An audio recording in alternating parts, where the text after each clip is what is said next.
Hi guys! Welcome back to my channel, and today's episode I will be sharing with you the advantages and disadvantages of working as a cabin crew. Before I became a cabin crew, I had no idea, zero idea how it is to be one. I sort of went into this job blind with the only idea that once you become a cabin crew, you just travel, you put on makeup, and it's just all about glamour. If you're aspiring to become a cabin crew, I think it's just right that I open your eyes to the realities of this job. The goal of this video is to give you the pros and cons of this job, to give you a better understanding of what you're getting into so that you can better prepare yourself. I will be dividing this video in two parts. In part 1, I will be discussing the advantages of being a cabin crew, and in part 2, I'll be discussing the disadvantages of being a cabin crew. With all that said, let's get started with the advantages of being a cabin crew. Number 1 on this list is travel benefits. When you hear the job title flight attendant, flight stewardess, cabin crew, the first thing that pops into your mind is free travel. As soon as you are hired, you and your immediate family, meaning your mom, your dad, your brothers, and your sisters, or if you're married, your husband and your kids, are automatically enrolled in the discounted ticket system. Meaning, whenever you wish to travel, you can purchase tickets on a discounted price. This travel benefit varies among airlines. Some airlines provide their employees or their cabin crew a 50% discount or 90% discount, whereas some airlines will provide what they call FOC or a free of charge ticket. Of course, these tickets are subject to seat availability, meaning if the flight is full, you're going to be the first one to be offloaded or you're going to be removed from the flight, but more often than not, you get on the flight. Aside from the tickets you get, every day you go for work is an opportunity for travel.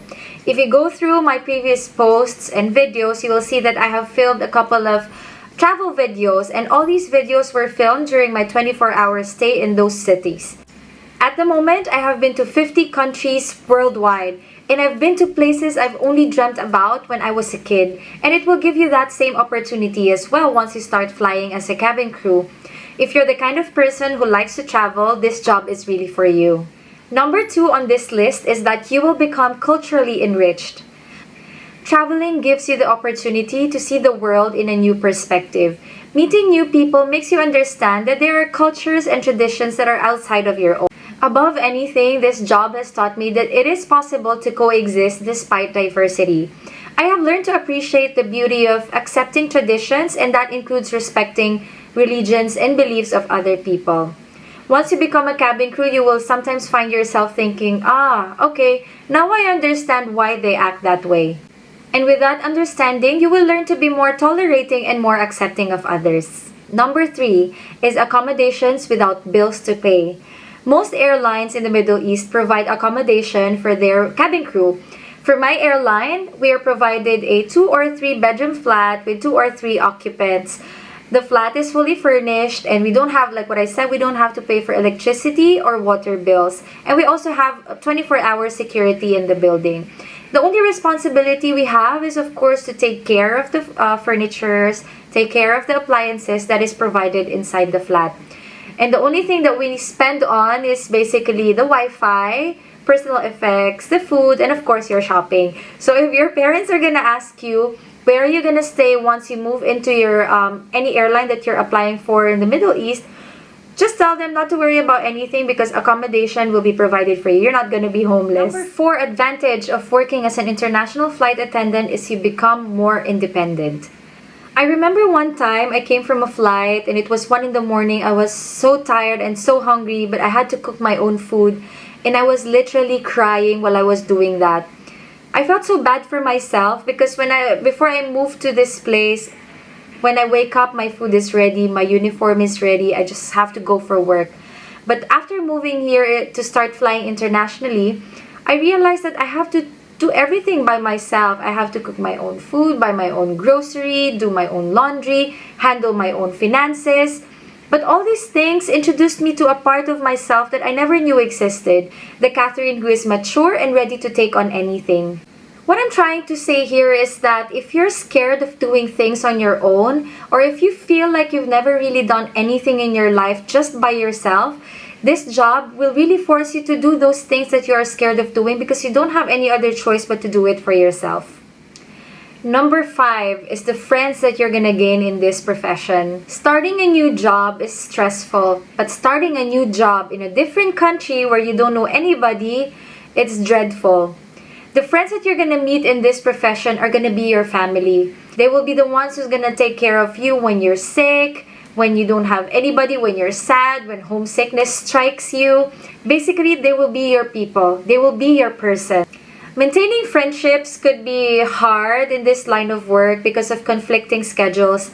But what I realize is that if they are true friends, they will always find ways to connect with you, and they will always find ways to be there for you when the journey gets tough. The friends that you find in your cabin crew journey are usually the friends that you're gonna have for the rest of your life. So to my sandpit friends, thank you very much. Number 6 on my list is discounts. You will get discounts in almost everywhere you go. Some airports worldwide will provide discounts when you shop in duty-free by just presenting your crew ID. And most restaurants as well, in wherever home base you are at, will provide 10% or 20% discount. So that's really a big deal. Number 7, the salary. I know this is something everybody is curious about. Cabin crew job provides one of the most competitive salaries anywhere in the world. I'm not going to go into details about this, but I might make an in-depth discussion about this in the future. I will think about that. But what I can share with you is that most airlines provide their salaries this way. You're going to be provided a basic salary, hourly flying pay, and you're going to be provided hotel allowances as well when you go on layovers. Please don't ask me how much the salary is. I'm not going to tell you at this point. All I can say is that it is really good. The salary I'm getting from this airline has helped my family to have a better life. That is why a lot of cabin crew are finding it really hard to leave this job, because it's also hard to find a job that can level with the salary that we are getting from the airline. These are just 7 of the many advantages of working as a cabin crew. I can go on for days talking about the good things that being a cabin crew can do for you, but I will just end it here. For those of you who are interested to find out the disadvantages of working as a flight attendant, you can click on the part 2 of this video and I will see you there. And for those of you who wants to end it here, I really hope you have enjoyed watching this video. I hope whatever I mentioned in this video helped you to be more motivated into becoming a cabin crew. If you can think of any more advantages of working as a flight attendant, feel free to type it down in the comment section so that other girls and boys can read that as well.